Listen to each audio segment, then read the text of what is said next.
السلام عليكم ورحمة الله وبركاته إن الحمد لله والصلاة والسلام على رسول الله أما بعد প্রিয় মুসলিম উম্মাহ, আমরা একটি কঠিন সময় অতিক্রম করছি।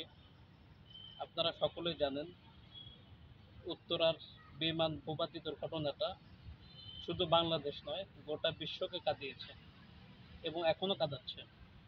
আমাদের অন্তর, আমাদের কলিজা ছটফট করছে।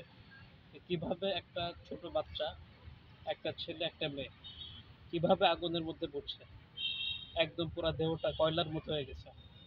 এটা কোনো ব্যক্তি সহ্য করতে পারবে না। এজন্য আমরা এখনো ভারাক্রান্ত। যাদের ছেলে মেয়ে হারিয়েছে তাদের কি অবস্থা, তাদেরকে কিভাবে আমরা সান্ত্বনা দিব? আমি তো আমার নিজেকে সান্ত্বনা দিতে পারছি না। ধরেন, যদি আপনার ছেলেটা এভাবে পুড়ে মরতো অথবা আপনার মেয়েটা এভাবে পুড়ে মরতো, আপনার কেমন লাগতো? কি একটা অসহ্য একটা বেদনা, সেটা বোঝাবার মতো ক্ষমতা কারো নাই। এজন্য প্রিয় ভাইয়েরা, এটা এখন গরম, কোনো বাতাস নাই, কিছু নাই। এই সাধারণ গরমটাকে তো আমরা সহ্য করতে পারছি না, খুব কষ্ট হচ্ছে। তো যারা আগুনের মধ্যে পড়ে একদম কয়লা হয়ে গেছে, বিভিন্ন ঘটনা আমরা দেখছি, বিভিন্ন দৃশ্য আমাদের চোখে ভাসছে। একজন মহিলা শিক্ষিকা তার স্টুডেন্টদেরকে বাঁচাবার জন্য সে নিজের জীবন দিয়ে দিয়েছে। কেমন ছাত্রদের উপর তার ভালোবাসা, কেমন ভালোবাসা! এটা সত্যিকার অর্থে একজন আদর্শবান শিক্ষিকা।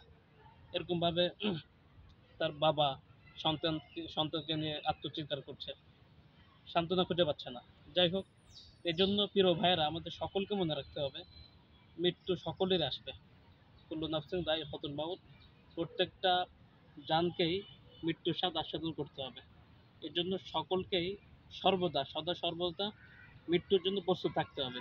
যে কোনো সময় আপনার মৃত্যু চলে আসতে পারে অথবা আমার মৃত্যু চলে আসতে পারে, এটা আমরা কেউ বলতে পারবো না। এই যে বিমান ঘটনা যে ঘটলো, এটা কেউ কল্পনা করতে পারছে? মাত্র 10 মিনিট পরে স্কুলের ছুটি হতো, অথচ 10 মিনিট আগে একদম অনেকের প্রাণ চলে গেল, শত শত শিক্ষার্থী আহত হলো, নিহত হলো। আমি দোয়া করি আল্লাহ তাআলা যারা শহীদ হয়েছে সকলকে শহীদ হিসাবে কবুল করুক। এবং হাদিসের মধ্যে আসছে, যদি নাবালেগ মুসলিম বাচ্চারা মারা যায়, তো তারা কিয়ামতের মাঠে বাপ মার জন্য সুপারিশ করবে। তো আমরা দোয়া করি ইনশাল্লাহ এটা আমাদের যাদের সন্তান হারিয়েছে তাদের জন্য একটা সুসংবাদ। এই নাবালেগ বাচ্চারা আপনাদের জন্য কিয়ামতের মাঠে সুপারিশ করবে ইনশাল্লাহ। তো আপনাদের ঈমান আমলকে ঠিক করতে হবে।